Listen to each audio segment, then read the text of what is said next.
shake off this energy now, because I've been feeling a lot of anxiety with today's live, and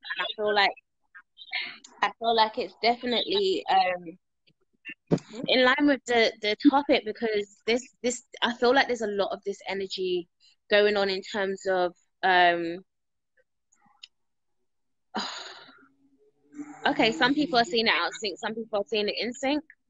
Okay, hopefully when it goes out on you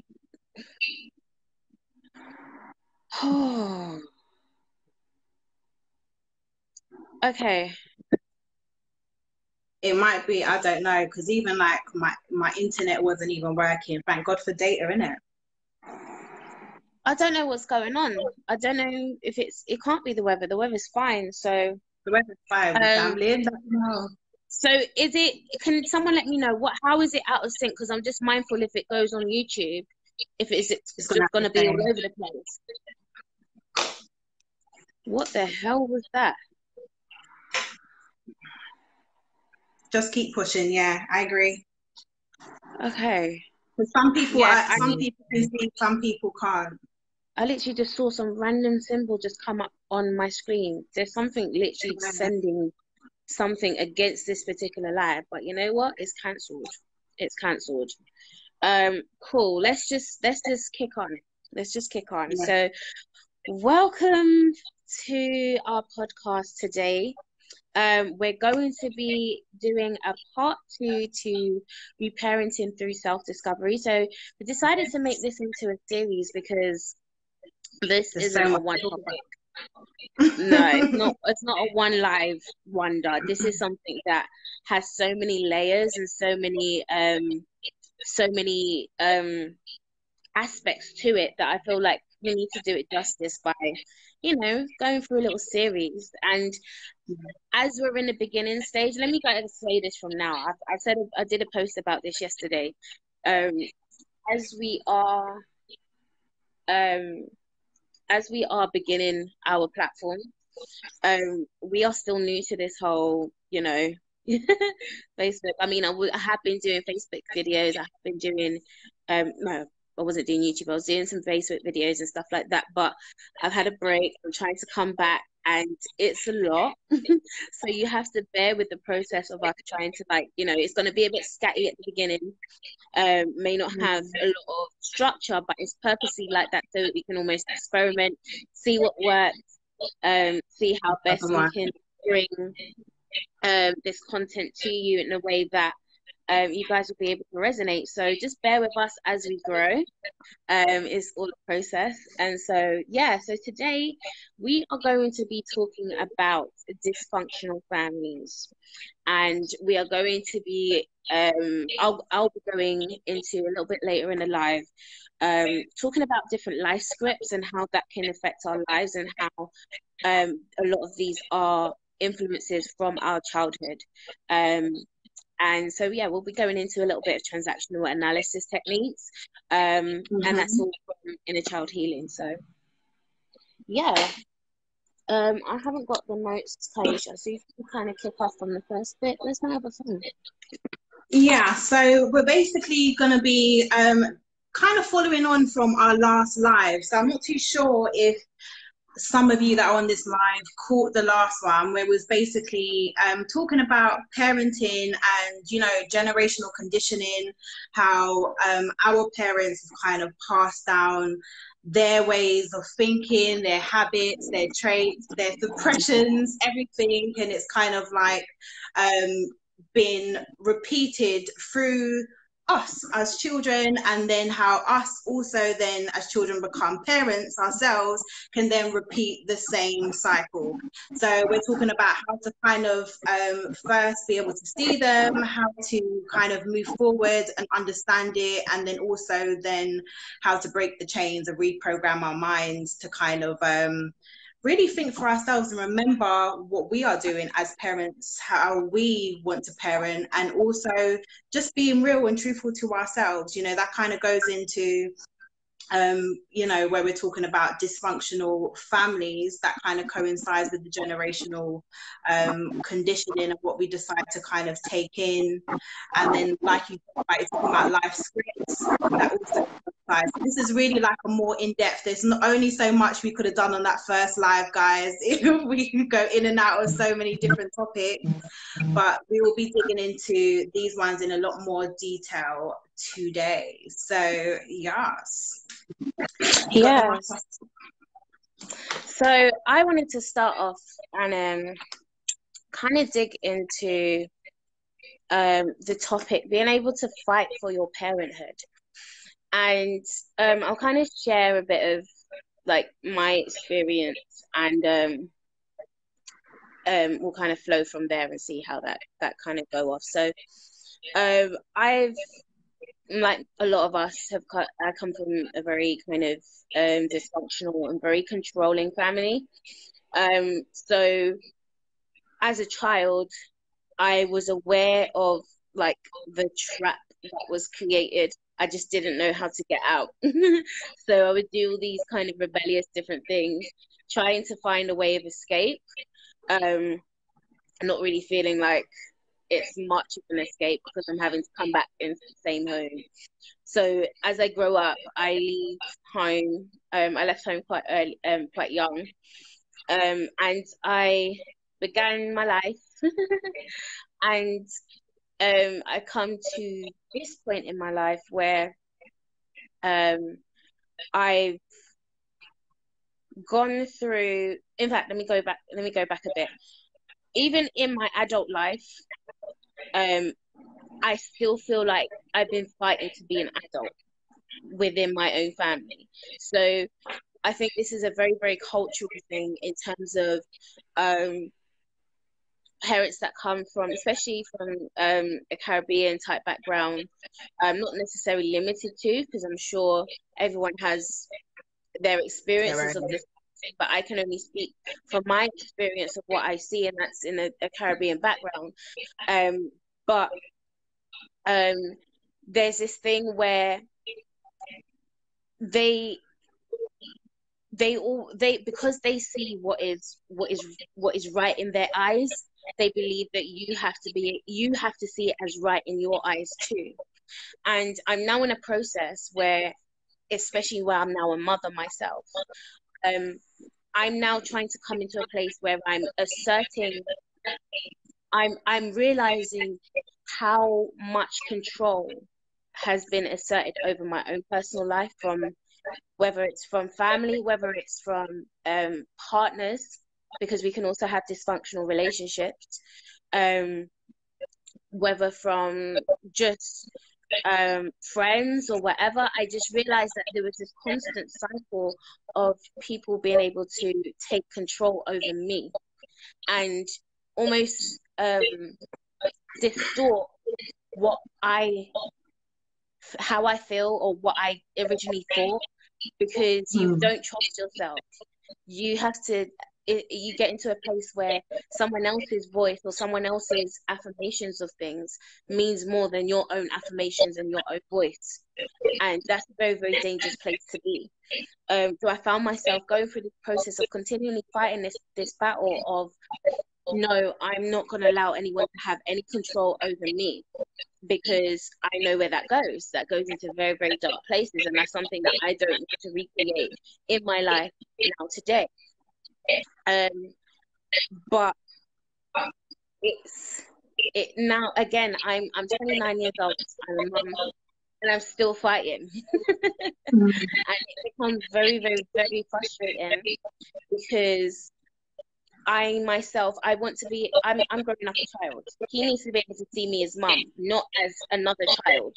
So sometimes we have the grandparents or other elders that come in, and they sometimes feel that they have more. Sorry, where's this echo coming from? Is it coming from me? Right. It's not obvious. It's not obvious. Okay. I didn't even notice.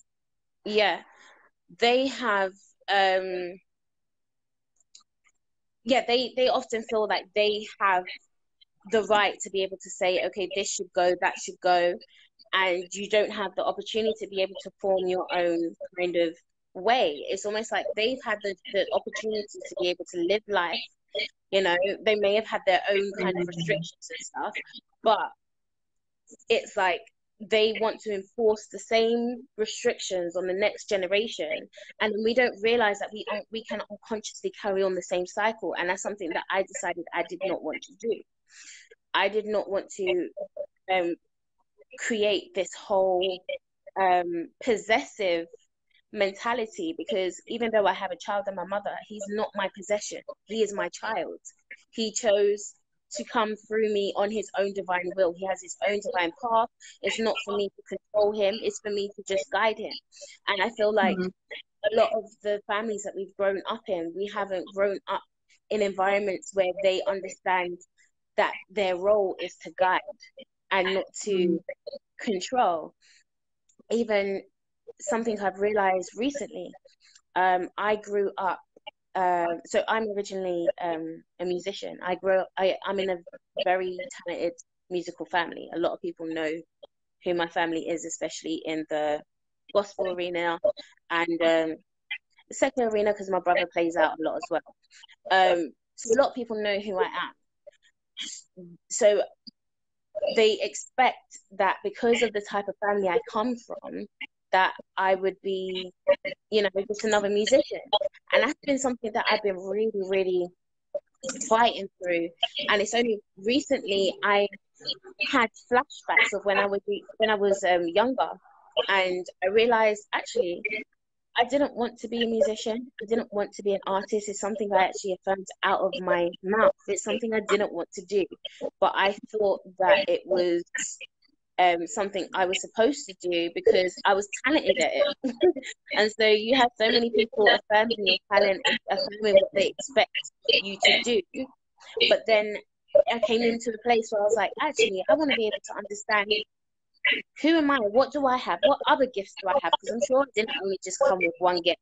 And that's how I felt. I through the process of me exploring my music and putting out music and performing here, there, and everywhere, I came into a place where I was like, actually, yeah, there's so much more. In soul connection, that's what I birthed, and I felt such a connection to that polarity, because I knew that I came here to heal, not just as a healer in the mundane in the mundane kind of way, you know, everyone's a healer, but I'm just here to help people remember that there is something more deeper than your service for you to be able to connect to.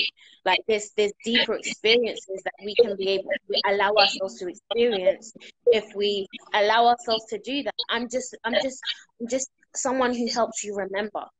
And that's because I've had to go through that whole remembering process myself.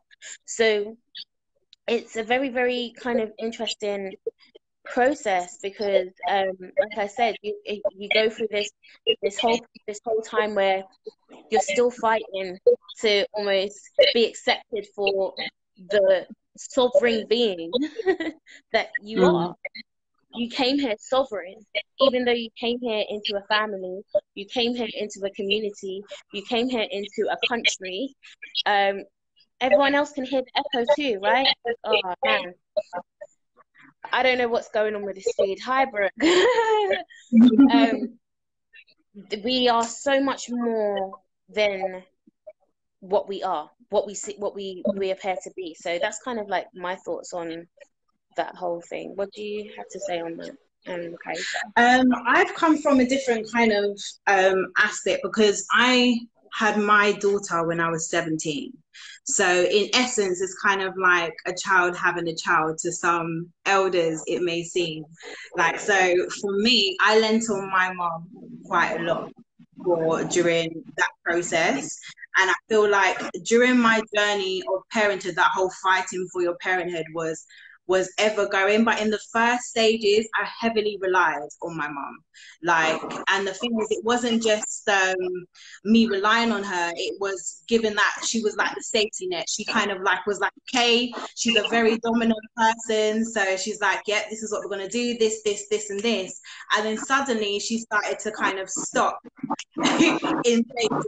And then it kind of left me from having loads of she was always supportive, but from having that person that you felt like you kind of would catch you whenever, to you actually realizing, wait a minute, I have to do all of this by myself. Like, this is what I need to do. And like I've said before in some of the other lives, I'm very much one of those who can't hear must feel type of people. So I established that in order for me to fully be able to kind of gauge and learn my own independence, I had to move out from home. I had to kind of feel it myself. I had to feel the pain, the struggle of paying bills, and all of the rest of the stuff that comes with it.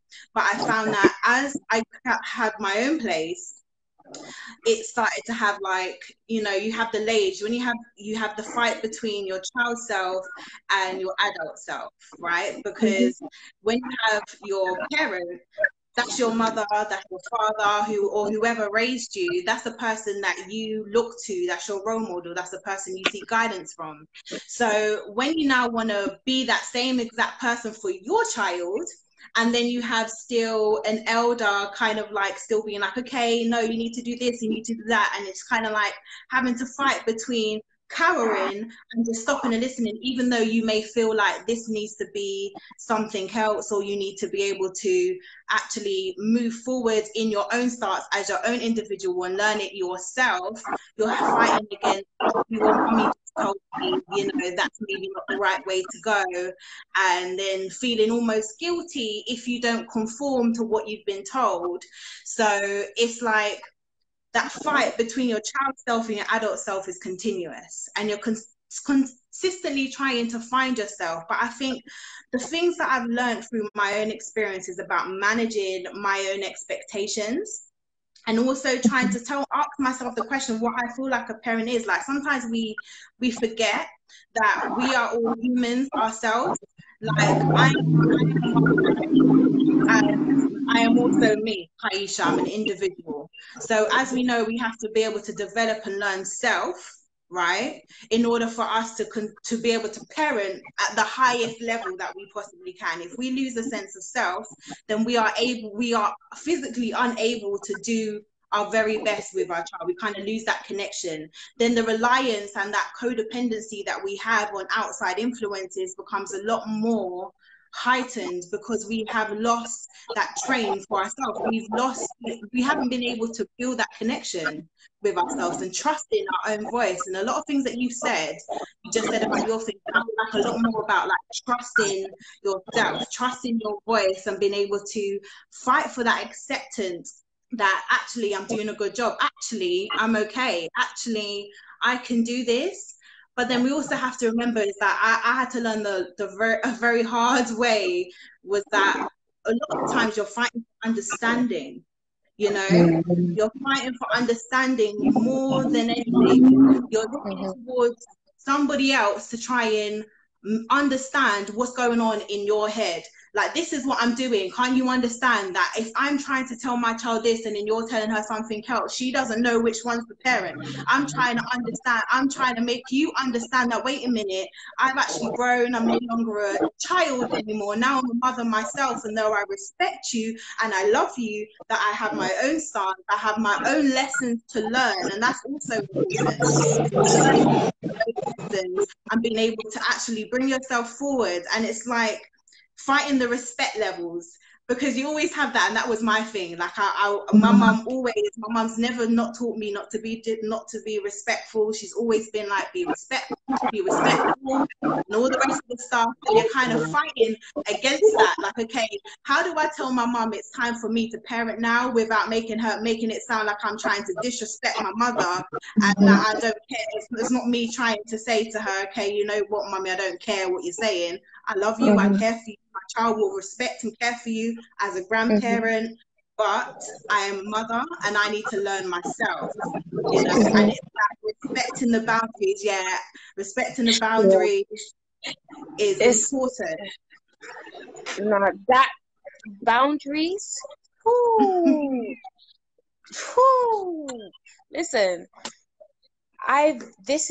since I've had my son, this is the first time I'm able to actually like I'm like I'm instating boundaries like on a different level, and that becomes really, really difficult because they feel like if you put in a boundary, it's disrespect because they feel entitled to your space.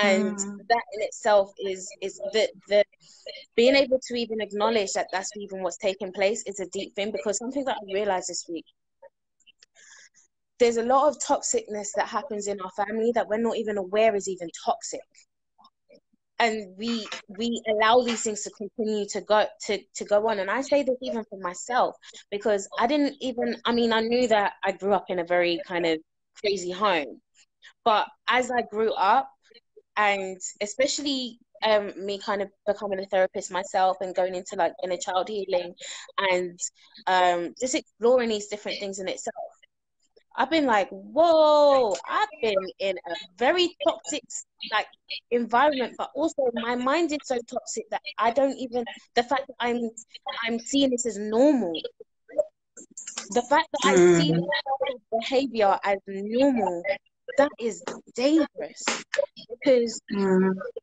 it's almost like where we allow ourselves to be abused because a lot of the stuff that happens in this is abuse. It's abuse that is taking place, but because not a lot of people, especially in Black families, we don't know what abuse is because it's so blurred. Like, we see abuse all the time.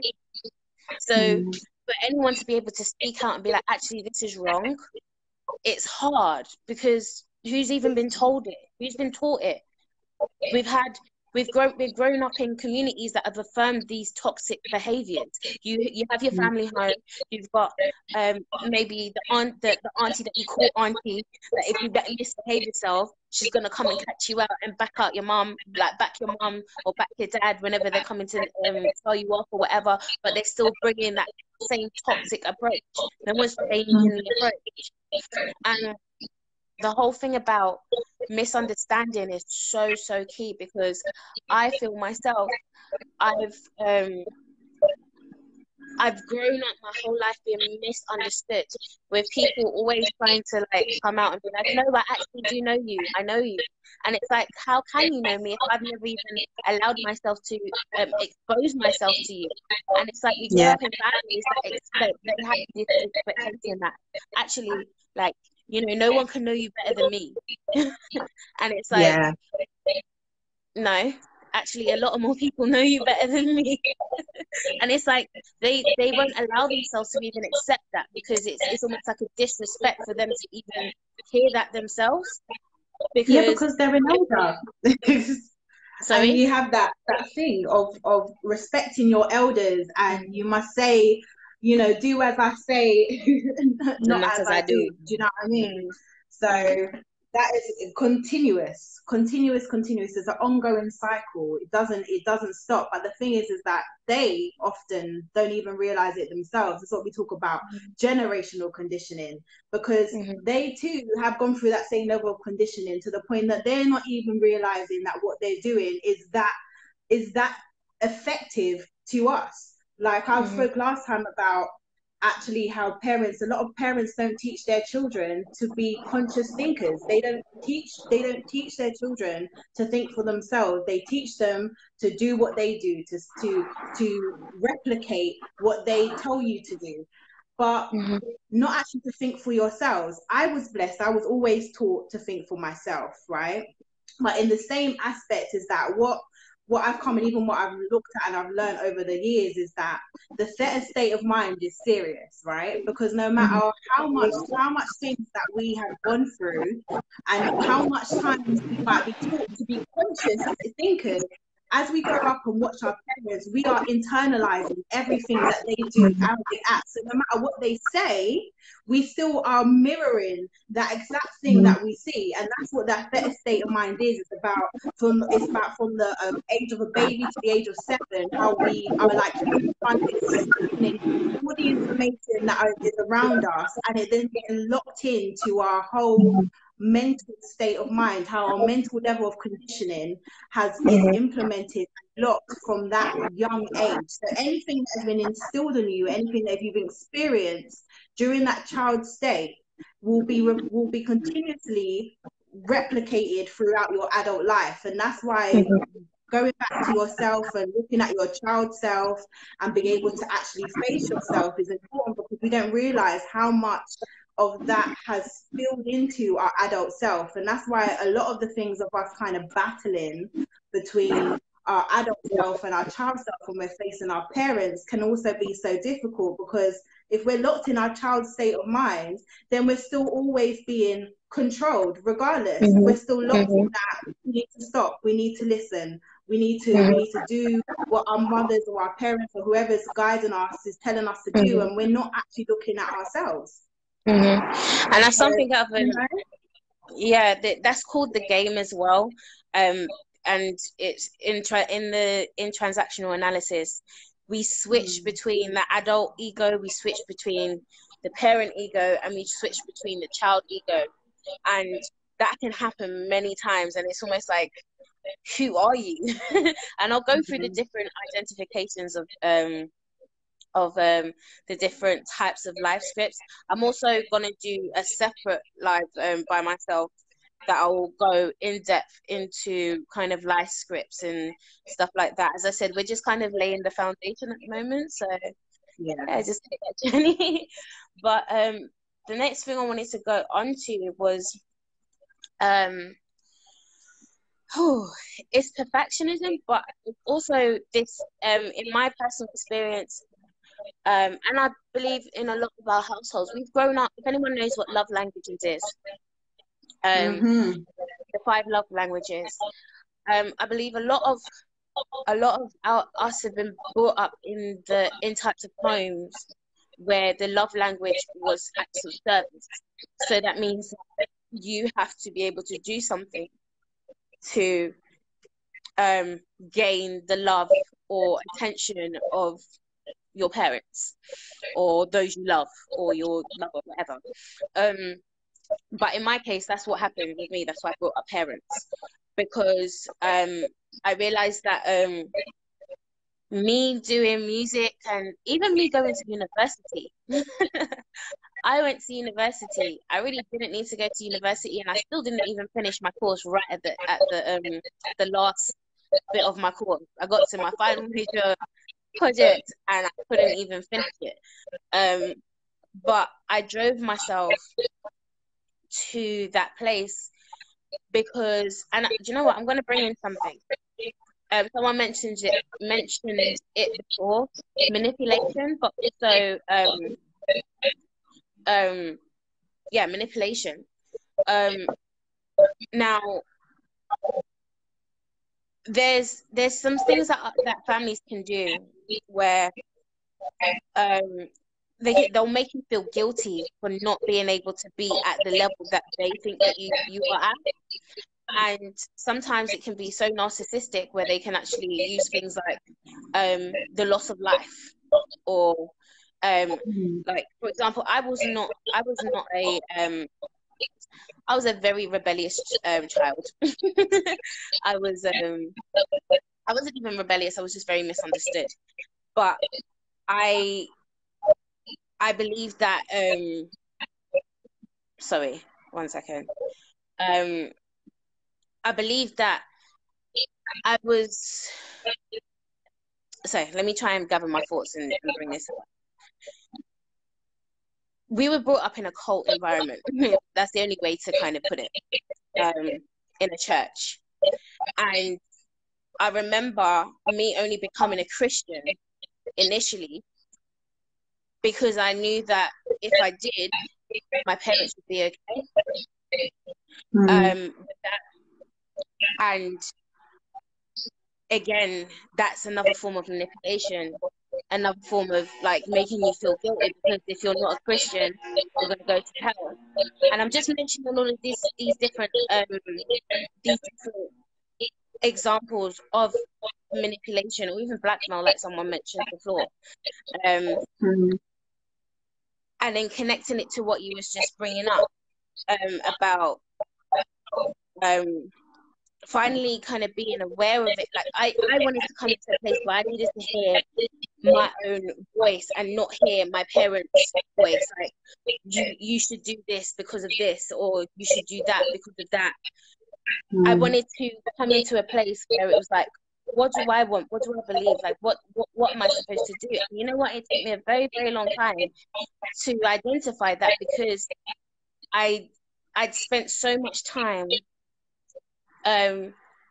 being limited, or trying to actually make my parents proud, rather than trying to make myself happy in my purpose. And that became very, very dangerous, because I still find myself, even to today, still falling into that script of, you know, like I'll complete a course and I'll be like, I'll go to my dad and be like, oh yeah, I did this, and he'll give me like some dead response, and I'll be like, okay, all this time that you've been telling me do this, and I'm doing it, like, what, I'm not gonna hear anything? And it's almost like it's like all of that was for an illusion. Like it was for like it's like, what did I do that for? You almost feel a bit cheated in a way. So then it breeds this need for perfection, but it also breeds this need, this hardworking character. That's what I was trying to get through.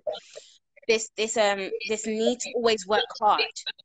This need to always work, like literally burn yourself out, because you know that achievement is where you get your affirmation. Does that make sense? Yeah. So these are all different things that I'm been identifying along my own personal journey of looking back at my own childhood experiences and seeing how they still kind of have imprints till today, but just being able to identify that and be like, actually, what is healthy and what is not? What do I need to detach of, and what do I need to attach from, keep to me? You know, so yeah. What do you think, Kaiesha? That's acceptance, though, isn't it? Because you kind of the constant need to try and find validation, because that's really what you're talking about, is trying to find that validation through, you know, your parents. That constant need for your achievements to be validated and for it to be seen. You know, when you feel like you're the dark horse of the family, or you feel like, you know, your voice isn't as dominant or as heard, you tend to then find other avenues that you can do to try and grab the person's attention, to show like, actually, wait, I'm doing this now. Oh, wait, I'm doing that now. And that's why sometimes when we're doing amazing things to us, or even if they're not directly because it's what we want to do, but more so because of what we think will get us seen or get us heard or whatever, when people don't actually buy into it, or people don't respond to it, we end up having it has a very negative impact on ourselves. And that's usually because, you guys hear that? You can hear that? That's usually because it ends up being, we're looking elsewhere. We've removed ourselves from ourselves, and we're now only looking at the other individual. We're only looking at the other person, and we're waiting for them to tell us that it's good, for us to feel like it's fine, that we are on the right path. We're looking for our journey and our pathway through the eyes of somebody else. We never find it that way. We will never ever find it that way. And it will that's how you get more confused. Do you know what I'm saying?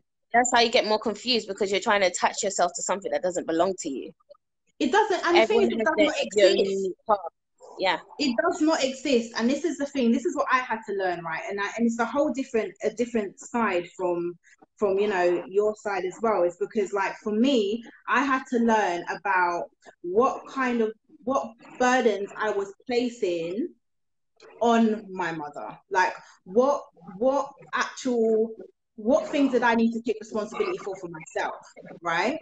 Because the thing is that I knew that there's certain things, as I grew up, I knew that I had the ability to actually take control myself, right? But there's still that child self that keeps trying to reach out and trying to get that validation from mom, dad, or whoever. And the thing is that those things always failed, and I always then go into depression because I feel like, what am I doing? I'm trying to do these different things. But the thing is that I needed to see where my responsibility lies in that. How much of myself did I place in somebody else's hands, that I lost myself and wasn't able to trust in my own thing? Why is it now? Now you can see the difference, because now, you know, you're doing what you want to do because you've listened to yourself. You've actually followed through with what your heart, your spirit tells you to do. But more times, you still have to go through that fight, because I'm still going for it now. But remember, you're fighting an individual. This is the thing, is like, sometimes you go like, oh, you know, you're my mother, or you're my dad, or you're this, or you're that, and you're supposed to do this and you're supposed to do that.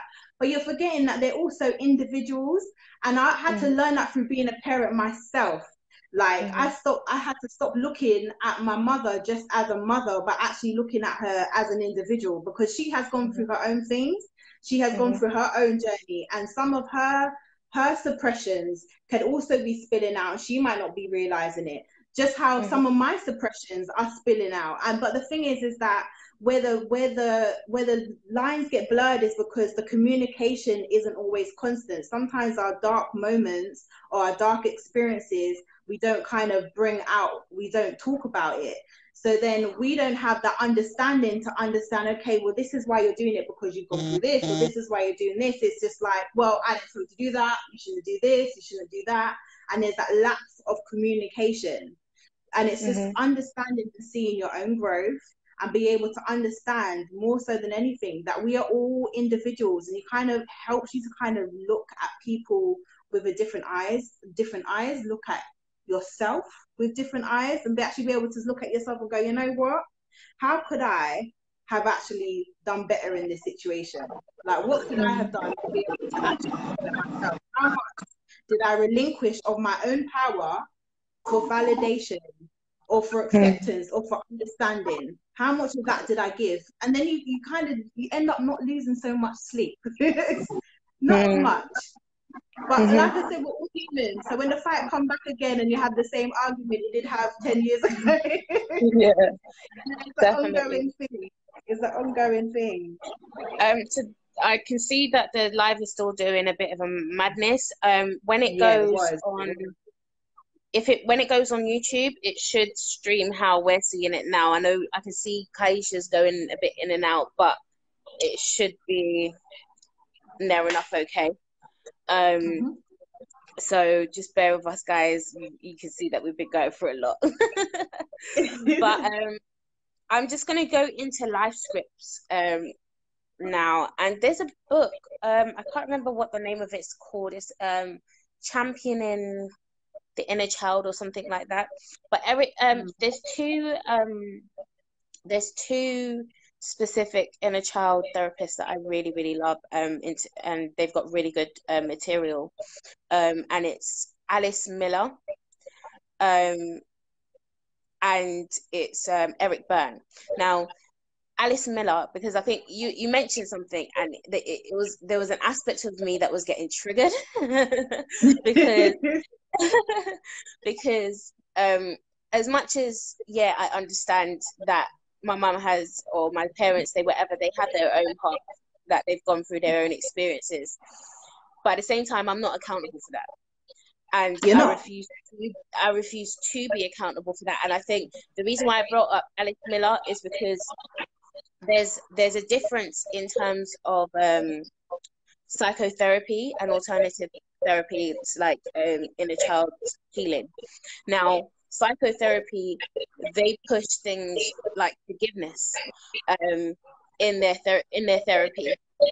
So say for example, if you're going through therapy for, you know, childhood trauma, say like your mum or dad was doing whatever to you, through therapy you would go through a process of forgiving your parents for what they did to you. Now, I would argue, like Alice Miller, that's actually quite a dangerous thing, because what it does is it relinquishes the blame on who the blame needs to be on, and that the person subconsciously withholds all of that blame within themselves. So they're never actually able to be free, because they're almost like, it's almost like cognitive dissonance. You've forgiven them, but how can you forgive them for what you've experienced? Because you said that experience is still impacting your trauma today. Do you get what I mean? So there's almost like a dark side. Sorry? I understand it. Before I had that stance that you have now, yeah. Like I understand it. The process of it is not easy at all. But the forgiveness isn't about taking away your power. It's about giving yourself back power. You know, holding on to that argument. So much strain on you. Yeah. No, but that's my argument, is where is the power if you still hold the blame? So this is where Alice Miller comes in, and she kind of gives the flip side of that perspective. And she's got a book called Drama of the Gifted Child. It may be under Prisoners of Childhood, or that may be one of the old prints, but Drama of the Gifted Child, you should be able to find it on Amazon under Alice Miller. She really goes into it. But there's another book that she wrote, I think it's called Thou Shalt Be Aware or something like that, and she shows how that process, so there's also something called poisonous pedagogy. I can't even say the word, so bear with me, guys. I might just bring up every word that comes through my mouth, but that's allowed me. But this is like the toxic child rearing techniques that were especially done in like places like Germany, that were sorry, just bear with me 1 second. That were influencing Hitler's upbringing. Hold on 1 second.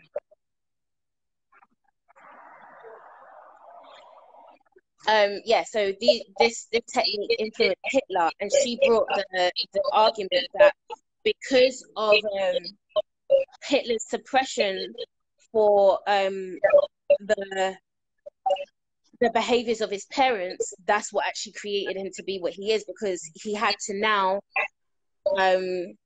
redirect his anger that he had towards his parents, and it now got directed towards other races.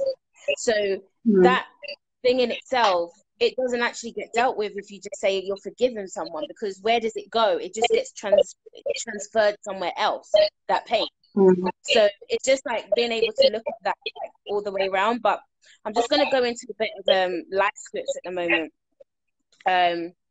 So again, Eric Berne. So according to Eric Berne, decisions about ourselves, our wealth, our relationship with others are crystallized during the first 5 years of life. And I think you mentioned there is some varying kind of things between 5 to 7 years old as to where you kind of like solidify everything, but generally speaking, between 5 and 7.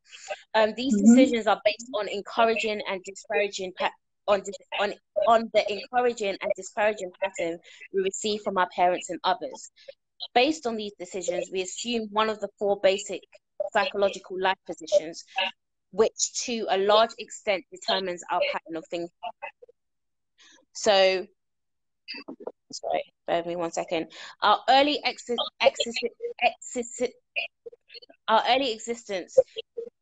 are reinforced by messages, both verbal and non-verbal, that we continue to receive during our lifetime. It's also reinforced by the result of games. So this is what I was mentioning before about when you switch between your adult self, your child self, and your ego self. That's called a game. And interpretations of these events. Burns states that dysfunctional behavior is the result of self-limiting decisions made in childhood in the interest of survival, which culminate in an unhealthy life script. Generally, once a person has decided on a life position, there is a tendency for it to remain fixed unless there is some kind of intervention. So most of the time you won't even know what life script you're on. It's almost like you become a robot. You're playing out this script unconsciously, and it takes something like therapy or, you know, someone to just really shake you up on some kind of like drastic life event for that to be able to be identified, that's even an unhealthy life script in itself. So generally, once a person has decided on a life position, there is a tendency for it to remain fixed unless there is some intervention. Oh, I've just read that. The aim of the transactional analysis psychotherapy is to change an unhealthy life script. This is based on I don't even know that word, that because we made the decision in the first place, we have the power to change it. Once our life script is brought up into our awareness, there is a hope that we'll be able to do things differently. So these are the different life positions that comes up. So there's 4 different life positions. The first one is I'm okay, you're okay. I'll go into these in a second. So the first one is I'm okay, you're okay. The second one is I'm okay, you're not okay. The third one is I'm not okay, you're okay. The fourth one is I'm not okay, you're not okay. Okay? So the first position, this is considered the most healthiest position to be in. Although I beg to differ, but I'll go into that when I do this live a bit more deeper. I'll bring my flip perspectives to that. Typical Gemini, devil's advocate. Okay, so I'm okay, you're okay. So this position is known as the healthy position, and it's genuinely game-free. The belief is that people have basic value, worth, and dignity as human beings. That people are,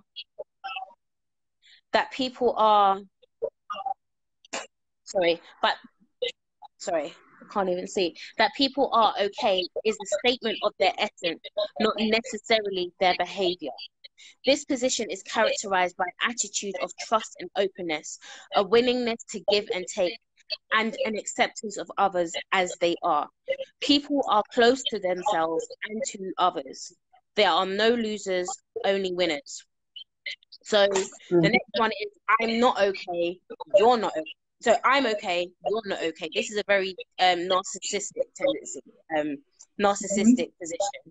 So this is a position of people who project their problems onto others and blame them, put them down and criticize them. The games that reinforce this position involve a self-styled superior or one-up. The I'm okay who projects anger, disgust, and scorn onto a designated inferior or scapegoat. The you're not okay.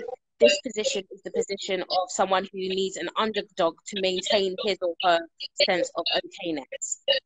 So that's the second one, the narcissistic one. The third one is I'm not okay, you're okay. So you almost flip it back, like, you know, you can't see any worth for yourself. Everyone else is more worthy than you are. So this is the position of people who project their problems onto others. Sorry, this is known as a depressive or one down position and is characterized by feeling powerless in comparison with others. Typically, such people serve others. Sorry, I don't know what's going on with this laptop. Typically, such people serve others' need instead of their own and generally feel victimized. Games supporting this position include Kick Me and Martyr, games that support the power of others and deny one's own. So this is a very victim type position, life script that a lot of us are on. And I wrote down Misery Loves Company. Sorry? I said, yeah, definitely. Yeah. So the last one is I'm not okay, you're not okay. So this is the known position of hopelessness and frustration. Operating from this place, people have lost interest in life and may see life as totally without promise. This self-destructive stance is a characteristic of people who are unable to cope in the real world, and it may lead to extreme withdrawal, a return of infantile behavior or violent behavior resulting in injury or death of others, of themselves or others. So I see this a lot, where especially on Facebook, where you'll see some people like, life is so depressing, nothing can ever change it. You know, like that's almost like the lowest place you can be, because you can't see any hope to even get out. You don't even see the possibility of what could happen, you know, because your situation, I mean, it's contextual, but most situations that we go through, where we go through like intense challenges at certain points in our lives, they're only temporary, but we perceive these as like our permanent stasis, and that can lead you to this dark place where you end up being a leech to everyone else. And I even wrote a post about this today, about even me myself being a soul therapist or soul coach. Yes, this is my role. I'm an oracle. I do this, I do that, I do this, I do that. Cool. But when someone comes to me, they have to be able to realize that I can't do the work for them. I'm only the guide. I'm not the person who's going to do this work for you. You being able to heal yourself, that comes with the moment that you decide to actually do that and do something about that. It's all good being able to book sessions here, there, and everywhere, but if you're not willing to actually do the work for yourself, what is the point? You know, you end up leeching off other people's energy. This is where psychic vampires, psychic vampires, but more so energy vampires come through, because you're trying to now attain an energy that you can't naturally maintain yourself. So you need someone else to be able to fulfill that for you. And then now this comes in with this whole toxic thing where, especially with people who want to go into relationships, and they bring this same hopeless mentality or life position into their relationship, expecting that their other half is supposed to make them happy. That can never happen, because if you don't know how to be able to make yourself happy, it is an unrealistic expectation to expect someone else to be able to do that. That's an impossible role, and it's not fair for anyone to have that type of expectation in itself. So so there's different script messages that come through. So these messages come through from our parents or from any type of authority figures that have especially impacted us in our childhood. So the different script messages that come through is modeling. So you literally reflect the behavior of your parents or those people who have been those figures in your life. You reflect that in your own life. Then there's attribution, being told you're just like your father. You'll never be like, you're just like the rude boys that are on the street, and them girls that are doing all of this on the street. That's attribution, whatever the word is. I ain't even attempting. Then we've got suggestions. So this is like the hints and encouragements, like always do your best, always do your best, always do your best. And then you've got injunctions and then counter injunctions. So you're being demanded to do things or not to do things.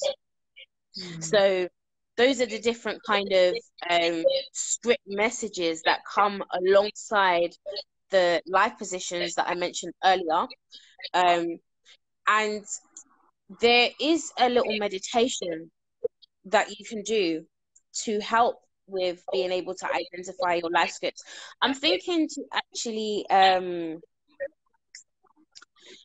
record this live as well. I mean, not record this live, sorry. Record this as a separate video so you guys can actually have access to. It's a really, really cool exercise for you to do. Sorry, I'm trying to get back up my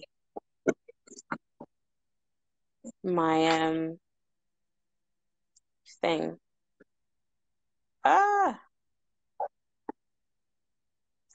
Okay, it's on my hold on 1 second. You mentioned a few things, like you mentioned so many different things, right, that I kind of clocked onto as you were speaking. And you mentioned about like forgiveness and the struggles with forgiving someone when they should hold their own responsibility, basically, for the trauma, because really that sounds more like the trauma that they have. You want them to be able to own and take the responsibility and own what they did, rather than me having to then just, oh, okay, well, I just must let it go because, you know, that's how things go. And the thing, right, but the thing is that this is my stance on it, is that that's letting go and forgiveness is different, right? Because it's a part of it, depending on how you look at it, I should say, right? Because if I'm just going to say I forgive you without actually going through the process of forgiveness, then it's just words. You're not actually doing anything. Just like you talking about the people that come to you and don't actually want to implement anything that they're being told. They just kind of want you to solve it. And that kind of goes to that. You become that dependency. They depend on you to make everything right for them because they've stopped looking at it for themselves. Or sometimes with your kind of role, it's probably where they've actually lost sight of themselves and they don't trust their own opinion or where they go. So they need to be able to regain that trust, and they do that through you. But with forgiveness, it's about, through my experience, it's more about being able to take back that control. And it doesn't mean that the other person doesn't hold blame. It doesn't mean that they shouldn't still hold responsibility, but me not letting that aspect of that grow for myself. Not overnight, it will take however long it needs to, because that's my own journey that has impacted me. And I have to work through that, through my child self, but through to my adult self, and now through the self as now a mother. I'm going to have to go through the journeys between that. And if we don't actually try and come back to self, like it goes back to understanding. I'm going to wait for you to understand what you've done wrong when you've been repeating the same cycle for all my life. It's like I'm going to be depressed forever. Like if I'm waiting and putting all that control back into you to wait for you to understand why you did what you did to me, or why what you did impacted me, however it is, I could be waiting for a very long time. I'm no longer trying to find that in myself. And that's why I'm saying, like, forgiveness, there's a power in it, because it's about taking it back. You know, you're taking back your own power. If I say to you today, leave me off today, or you did something really bad to me today, and I said, okay, babes, I forgive you, that's a bunch of crap, because I haven't. Like, I still remember the residuals and the emotions that I feel is very raw. I haven't been able to face it. I can't go through, like, it's unrealistic that I have gone through that process. But a lot of us say stuff, words, like you said, like, I forgive you, and we don't mean it. We don't even know what it is. Like, and that's usually because we're waiting for somebody else to get a light bulb moment and say, oh yes, what I did do something then, and I see that was wrong, and then come back to you and try and take, like, you're still waiting for someone to remove that weight from your shoulders. And if they will never ever find their own peace for themselves, they won't ever see your own way of thinking, you're fighting for something you will never get. So then you're still holding on to so much weight because you're waiting for someone to take it from you. Yeah, I still, do you know what? For me, religion only exists, forgiveness only exists within a religious concept. And I didn't actually understand, this is a new thing for me. I didn't actually I've lost my train of thought. I didn't actually feel like this before. This has only been something over my last year of my journey, especially once I've been going deeper into like Therapy. But I'll definitely advise you to read the book. I'll share it. I will share the full name of the book. I can't remember how it's exactly what it is right now, but I think it's Thou Shalt Not Be Aware, again by Alice Miller. I'd advise you to read her take on it, because again, she comes against all of the known psychologists with this perspective, and I totally hear her on this, because, you know, if I hadn't been exposed to religion, I probably wouldn't have been exposed to the concept of forgiveness, because that's only where it came from, forgiveness. And it's almost like, the turning the other cheek. I don't believe I believe I can let something go, but I don't have to forgive you. Is that more so about forgetting it than forgiveness? Yeah, it's more like I forgive, but I can't forget. Like, I agree with that part, because religion kind of teaches you to forgive and forget, right? But exactly.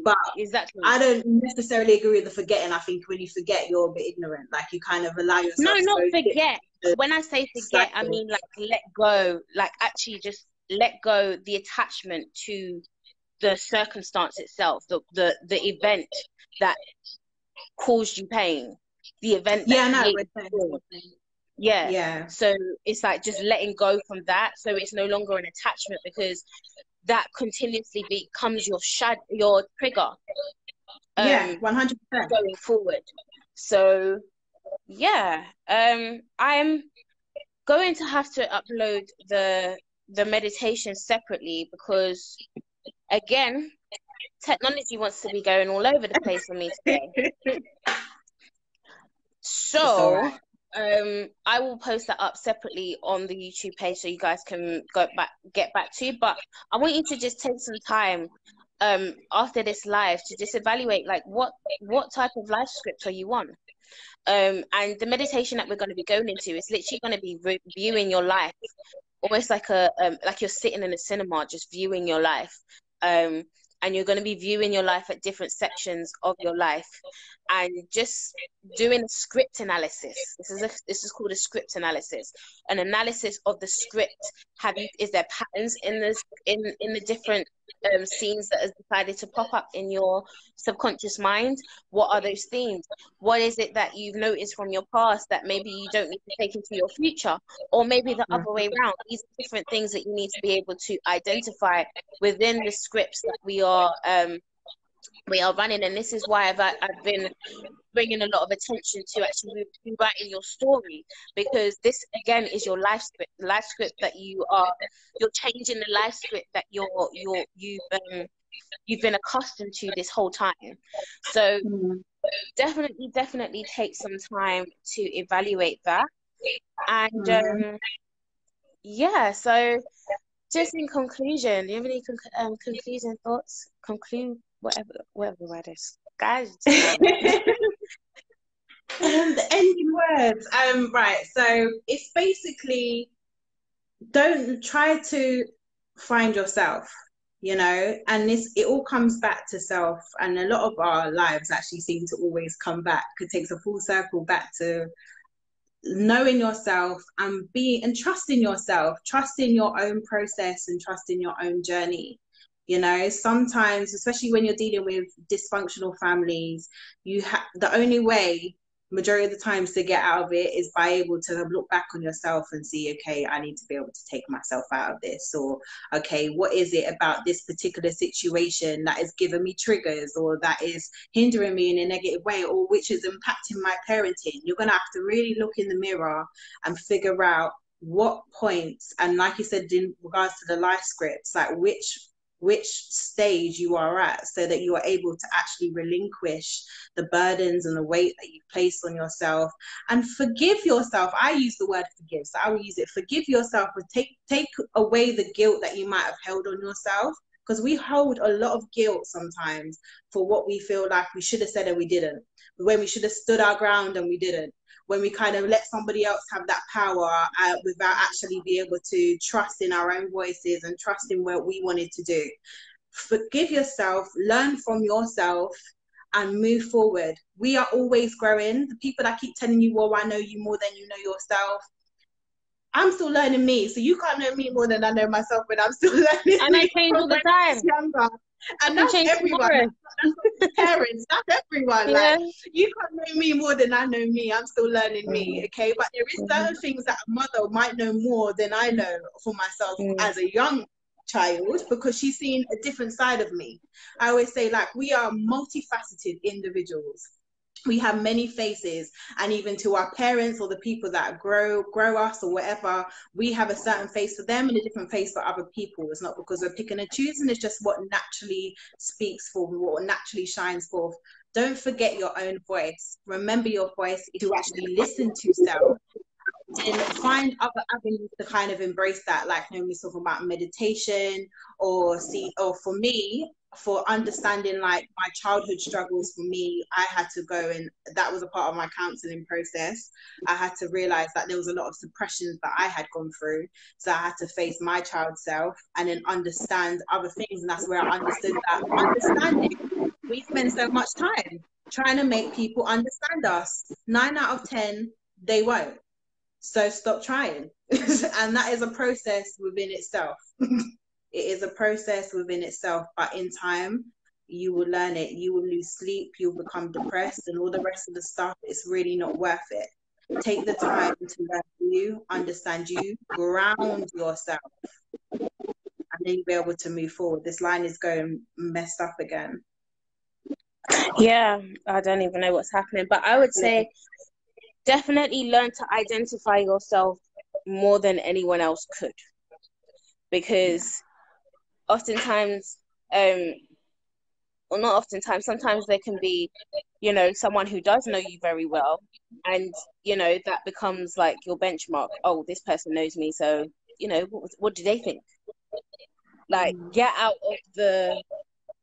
of the habit of having to continuously reach outside of yourself. And it's not to say don't actually ask for help. Please don't get the two mixed up. Please do ask for help, but know when you need to take your own initiative. Know when you need to take some time to actually go into self and be like, actually, what do I feel?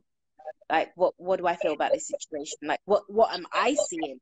Like, you know, you could even book a reading from me. You could book a reading from someone else, and then be like, oh, this reader said this, so you know, this is no. I can say what it is, but at the end of the day, this is down to you. What do you say? This is your life, ain't my life.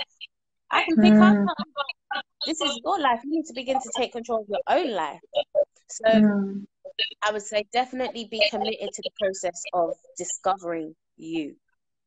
And with that being said, as I said, you can book any of my my sessions. So I do intuitive oracle sessions, which are almost like therapeutic counseling sessions, but with the ability of intuition, or if in other words, psychic, but I don't like that word. So though I have those sessions, and I also have my astrology readings, my natal chart readings. This helps you to be able to understand every aspect of your inner dimension. Like, any question you need to know, whether it's who am I, what am I supposed to do, what is the karma that I'm bringing over into this incarnation, what is my soul path, what is my soul calling, like there's so much you can discover in your chart. And this is literally just looking into your blueprint, the blueprint that you came and incarnated onto this earth with.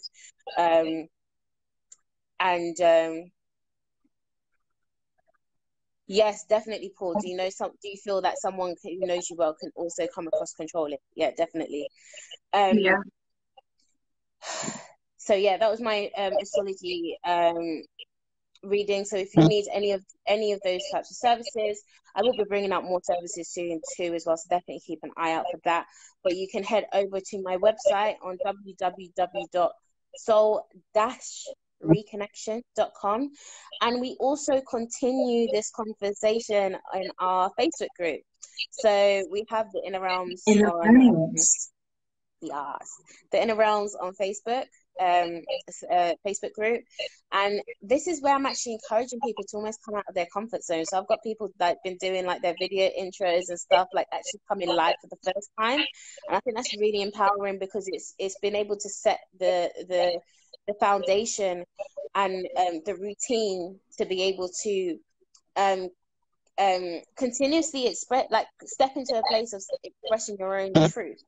So definitely head over to that group if you would like to be in on the extra conversations that will be going on, and the other lives that I may do in the group, and all the little challenges. So where can we find you, Kaiesha? So you'll be able to find me. I'm Cherished by Kai on Facebook and Cherished by Kai on Instagram. I'm a celebrant, so you see a lot of stuff in regards to like affirmations, as well as creating alternative ceremonies. So anything to do with that, I am also there. And anyone that caught the bereavement live last time, you see that I also do wearable keepsakes. So have a look over there if you need me for anything. Also, guys, these will all be on replay as well on YouTube. So make sure you're subscribed to Soul Reconnection, where you'll be able to find some of our other Reconnection, where you'll be able to find the other lives that we've done. You know, like we said, this was part 2. So the first live that we did, you should be able to see it there, as well as the bereavement one that we did last time, as well as all of the lovely other lives that the lovely Naomi does. So you'll be able to see those there as well. So yeah, we're available and we're accessible. Sorry, just on that. So you'll be able to catch back the summer solstice live as well on my page, where I was talking about this energy, and this energy is very, very intense, guys. So definitely tap in. And I'll be doing summer solstice readings. The summer solstice, this energy lasts for about 6 months, and these are like really intense energy that will be activating particular areas in your chart. So definitely holler at me if you want to be in the know with what's going on there, and know how to be able to transmute these energies in the best way possible, and ensure that you are tapping into your limitless potential. So with that being said, sorry, I'm actually tired at the same time. You have to allow that. Literally, like you can see my Tesco bag underneath my eyes. But we're gonna sign out. So, like I said, you can catch back the replay on YouTube. Did you say your website? Website is cherishedbykai.weebly.com. That's all. You'll be able, the links and everything to that is also on my socials. So if you forget, just go on my Facebook or my Instagram. You'll be able to access it through there as well. And make sure you like and subscribe the YouTube page. Yes, we will be doing a giveaway at 100 subscribers. I think it was at 99 before we came on. So we need one more like, guys, and we made it just under a month. So I'm really proud of that. So definitely like the page, and on my next live I will announce what I will be doing for the giveaway. So definitely our next live is on the 8th of July, guys. Yeah. So it's on a Monday, 8:15. We're going to try and get these technicalities on for you, but regardless, we will be here in some way, shape, or form. Send your energy. I'm going to need you all to be better than sage before you come on this live. Come with thy sages lit. But yes, we'll see you on Monday, so much for coming again. July. Yeah. No, I was going to say thank you guys for coming again. And yeah, we'll see you guys on that, well, together on the 8th of July. And you can catch some of my next transmissions later this week. So we'll catch you guys later. Thank Take you. care. Bye. Bye.